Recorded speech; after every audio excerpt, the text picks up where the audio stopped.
بسم اللہ الرحمن الرحیم۔ السلام علیکم، میں ہوں بشارت صدیق۔ کسی جنگل میں ایک خرگوش کی آسامی نکلی۔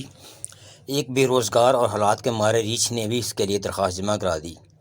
اتفاق سے کسی خرگوش نے درخواست نہیں دی تو اسی ریچھ کو ہی خرگوش تسلیم کرتے ہوئے ملازمت دے دی گئی۔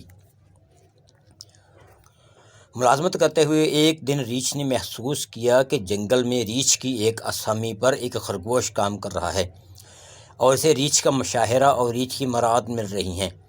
ریچھ کو اس ناانصافی پر بہت غصہ آیا کہ وہ اپنے قد کاٹھ اور جثے کے ساتھ بمشکل خرگوش کا مشاہرہ اور مراعات پا رہا ہے، جبکہ ایک چھوٹا سا خرگوش اس کی جگہ ریچھ ہونے کا دعوے دار بن کر مزے کر رہا ہے۔ ریچھ نے اپنے دوستوں اور واقف کاروں سے اپنے ساتھ ہونے والے اس ظلم اور زیادتی کے خلاف باتیں کیں۔ سب دوستوں اور بہی خواہوں نے اس سے مشورہ دیا کہ وہ فوراً اس ظلم کے خلاف جا کر قانونی کارروائی کرے۔ ریچھ نے اسی وقت جنگل کے ڈائریکٹر کے پاس جا کر شکایت کی۔ ڈائریکٹر صاحب کو کچھ نہ سوجھی۔ کوئی جواب نہ بن پڑنے پر اس نے شکایت والی فائل جنگل انتظامیہ کو بھجوا دی۔ انتظامیہ نے اپنی جان چھڑوانے کے لیے چند سینئر چیتوں پر مشتمل ایک کمیٹی بنا دی۔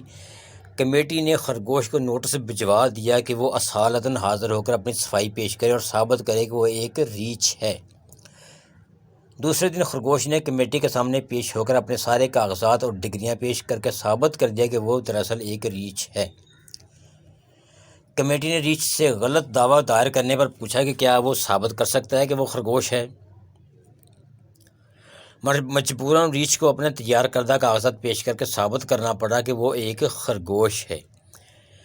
کمیٹی نے اپنے فیصلے میں لکھا کہ سچ یہ ہے کہ خرگوش ہی ریچھ ہے اور ریچھ ہی دراصل خرگوش ہے۔ اس لیے کسی بھی رد و بدل کے بغیر دونوں فریقین اپنی اپنی نوکریوں پر بحال اپنے اپنے فرائض سر انجام دیتے رہیں گے۔ ریچھ نے کسی قسم کے اعتراض کے بغیر فوراً ہی کمیٹی کا فیصلہ تسلیم کر لیا اور واپسی کی راہ لی۔ ریچھ کے دوستوں نے کسی چوں چراں کے بغیر اتنی بزدلی سے فیصلہ تسلیم کرنے کا سبب پوچھا تو ریچھ نے کہا، میں بھلا چیتوں پر مشتمل اس کمیٹی کے خلاف کیسے کوئی بات کر سکتا تھا، اور میں کیوں کر ان کا فیصلہ قبول نہ کرتا، کیونکہ کمیٹی کے سارے ارکان چیتے دراصل گدھے تھے، جبکہ ان کے پاس یہ ثابت کرنے کے لیے کہ وہ چیتے ہیں باقاعدہ ڈگریاں اور کاغذات بھی تھے۔ یہ اسے کہ غیر سیاسی ویڈیو مت سمجھیے گا۔ مجھے آپ کی کمنٹ سیکشن میں مجھے آپ کی رائے کا انتظار رہے گا۔ جاننا چاہوں گا کہ آپ نے اس ویڈیو سے کیا سیکھا۔ ملتے ہیں اگلے ولاگ میں۔ خدا حافظ۔